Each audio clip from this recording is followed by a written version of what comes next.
新闻头起先来关心，昨立法院三读通过修法，停止提公告年金。总统赖清德今仔日是搁再发声，强调这年金是牵涉世代正义、甲国家财政，是前总统蔡英文重大改革，无应该行回头路。呼吁这立法院的调野都爱三思。年金的议题牵涉到世代正义，也牵涉到国家财政永续。 在这个时候不应该再走回头路。希望立法院甲三读通过停台公告年金修法送出进程，搁再想看卖咧。总统赖清德希望在野党唔当互年金改革行回头路。总统规划15月邀请行政、立法考试3期查处，共商国政。严过韩国瑜仍需要调野党团共识做理由，未去参加。当然，我们也希望立法院能够参加。所以我们希望韩院长能够。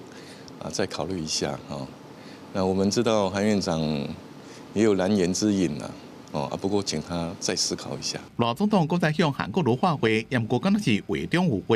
民众党主席黄国昌赞成韩国瑜的决定，讲赖总统将找在野党领袖进行实质的对话甲沟通，这是有效的方法。请赖总统放下你的身段，走出你的同温层，直接与在野党主席诚恳。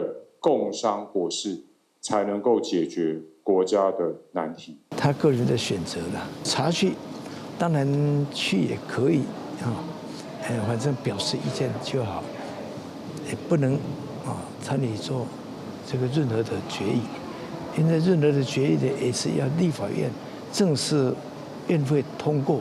不做立法院长17年的王金平是认为，韩国瑜也是会当去参加查处，表达家己意见。也若正汉尼甲王金平参加同一场活动，赖总统讲伊正怀念王金平做院长的时阵，会尽量去协调调遐。伊讲，若是即摆立法院以王金平的规范甲精神确实的执行，对即摆政治情势帮助正大。记者综合报道。